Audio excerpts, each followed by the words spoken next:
Kesawan, daerah yang menjadi saksi bisu perjalanan panjang kota Medan. Daerah ini dikenal sebagai pusat perkebunan di masa lampau. Daerah ini telah berubah menjadi sebuah kota metropolitan. Tepat di sepanjang Jalan Ahmad Yani, Kelurahan Kesawan, Kecamatan Medan Barat, Kota Medan, masih berdiri kokoh bangunan-bangunan tua yang menjadi pusat perdagangan dan pemerintahan pada masa lalu. Itulah mengapa jika berbicara tentang Kesawan, sama artinya berbicara tentang sejarah awal peradaban Kota Medan. Sejarah mengenai Kesawan ini menarik minat Ahmad Hakiki, salah seorang warga Kota Medan, untuk hadir dalam diskusi sejarah di gedung BKSPPPS Jalan Pemuda Medan belum lama ini. Sebab baginya, Kesawan menyimpan banyak sejarah yang menarik untuk diulas. Yang pertama, wawasannya adalah bagaimana sejarah Kota Medan itu sebelum berdiri ternyata sudah ada perkampungan dan lain sebagainya. Ada beberapa tribes atau suku-suku yang menetap, dan kemudian apa-apa saja yang menjadi tujuan-tujuan dari kenapa orang datang ke Kota Medan ini. Dan selain tadi ada hubungan tentang kerajaan, kesultanan, dan kemudian berkembang menjadi satu kota pusat perdagangan. Nah, pengetahuan itulah yang saya dapatkan hari ini, khususnya di kota Kesawan itu sendiri. Diskusi ini merupakan salah satu agenda yang diselenggarakan oleh Medan Heritage berkolaborasi bersama Malay Creative Project. Kegiatan bertajuk Menjejaki Tanah Kesawan Dahulu, Kini, dan Nanti ini dihadiri oleh belasan peserta yang antusias membahas sejarah awal Kesawan yang dulunya adalah sebuah kampung kecil. Dalam diskusi ini disebutkan sejarah awal Kesawan merupakan kawasan tertinggal, diubah menjadi salah satu pusat perdagangan modern dan dikenal menjadi Paris van Sumatera. Kawasan ini menjadi salah satu sentra perkebunan di Tanah Deli. Ada banyak perkantoran yang menjadi pusat perniagaan hasil perkebunan di kawasan Sumatera Timur pada masa itu. Di sini jugalah berdiri sebuah perusahaan perkebunan terbesar pertama di Tanah Deli pada tahun 1869.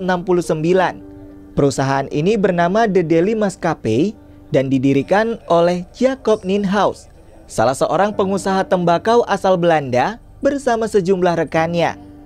Peran perusahaan tembakau ini begitu berdampak pada ekonomi lokal dan memicu pertumbuhan pesat Kota Medan sebagai pusat perdagangan dan bisnis. Menurut Tengku Muhammad Harisya, salah seorang pemerhati sejarah Kota Medan, daerah Kesawan juga tak bisa dilepaskan oleh sosok-sosok Tionghoa seperti Chong Yong Hian dan Chong Afi, para saudagar asal Tiongkok. Pada saat itu, pemerintah kolonial juga mendesain pusat kota dengan mencontoh pusat pemerintahan kota-kota tua di Eropa. Arsitektur bergaya Eropa ini menjadi ciri khas Kesawan yang juga menjadi salah satu ikon di Medan. Nah, kita nggak bisa pungkirin dalam perjalanan sejarahnya dengan tumbuhnya wilayah keseluruhan Deli, di sini kita sebutkan, menjadi pusat bisnis dalam hal industri perkebunan, memberikan dampak positif terhadap investasi asing. Jadi pada periode itu setelah Jacob Nienhuis masuk ke Medan, deal-dealan masalah kontrak dan sebagainya, hingga di 1874, Kota Medan ini menjadi kota harapan bagi para pengusaha-pengusaha perkebunan asing di dunia malah. Jadi kita bisa melihat di sini kantornya kan nggak cuma punya Belanda aja. Ada London Sumatera, dulu kalau nggak salah London Sumatera Resort and Crossfield namanya. Kemudian ada Sopin dan sebagainya. Nah, terjadi perubahan Kesawan hari ini kita lihat menjadi kota semi Eropa. Mungkin nggak terlepas namanya mereka dari dataran Eropa. Jadi mereka butuh penyesuaian untuk hidup di Kota Medan. Setelah Indonesia merdeka pada tahun 1972, nama Jalan Kesawan atau Kesawan Weg resmi diubah menjadi Jalan Ahmad Yani, mengikuti tren mengganti istilah berbahasa Belanda dengan nama lokal. Meskipun penampilannya telah banyak berubah dari masa ke masa, kawasan tua yang kaya akan sejarah ini tetap memancarkan pesona tersendiri dan menarik perhatian banyak orang. Sultan Mahmud Lamanjiji Perkasa Alam Sultan Deli ke-14 berharap agar anak muda dapat mengingat kembali sejarah, sehingga Kesawan tetap menjaga identitasnya sebagai kawasan sejarah agar tak lekang oleh waktu. anak muda zaman sekarang wajar saja menurut saya melupakan karena mereka kurang interesting. Karena banyak budaya modern yang masuk begitu. Tetapi bagaimana caranya, strateginya agar budaya modern tadi kita padukan dengan budaya lokal tanpa mengubah budaya lokal tadi. Maka tadi adalah banyak cara yang bisa kita lakukan. Itu mungkin perhatian tugas bagi kami yang muda-muda tentunya. Dan kami berharap budaya kita akan hidup terus. Kesawan menjadi saksi sejarah perjalanan panjang kota Medan. Sebagai salah satu ikon kota, kawasan ini menghubungkan sejarah dengan masa kini dan menjadi daya tarik bagi para wisatawan.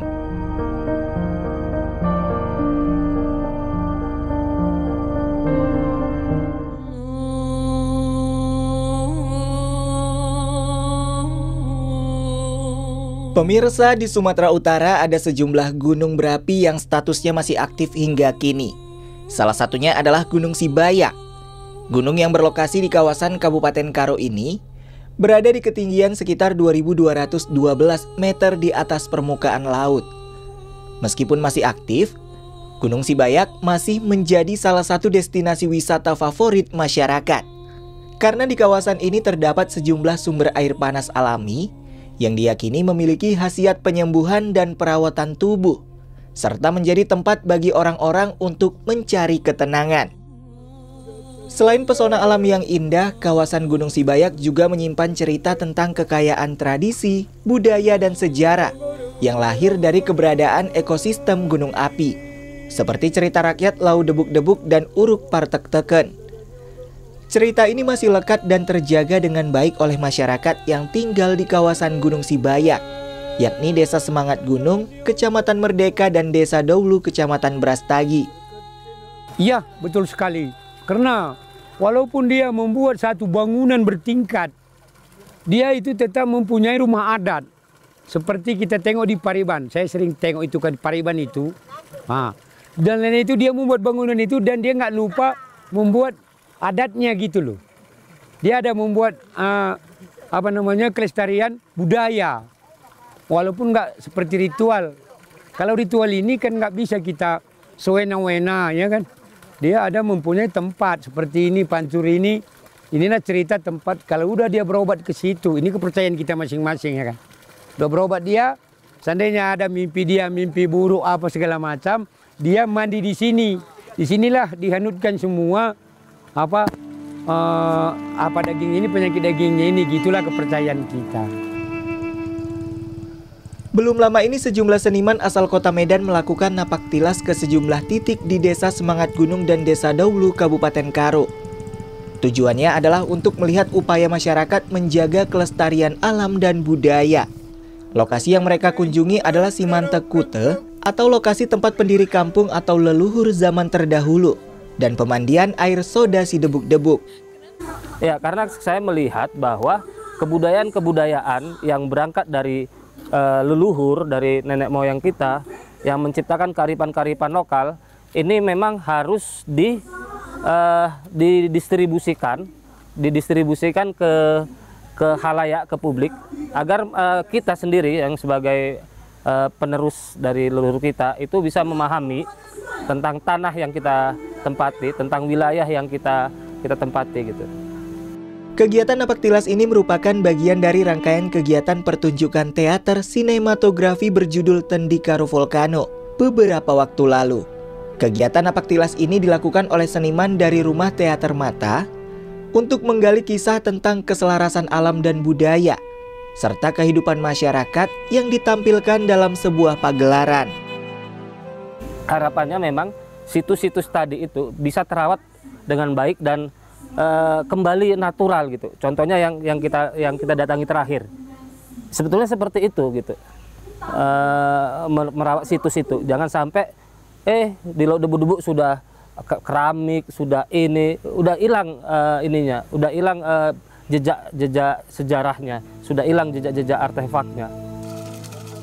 Selain menjadi destinasi wisata yang ramai dikunjungi, namun masyarakat setempat yang berada di kawasan Gunung Sibayak masih menjaga kelestarian alam dan budaya yang ada.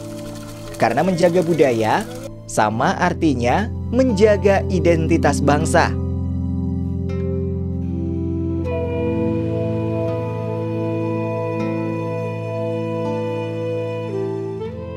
Sekian program Bingkai Sumatera. Saat ini pemirsa Anda juga bisa menyaksikan program unggulan Dai TV di platform Dai Plus yang bisa diunduh secara gratis.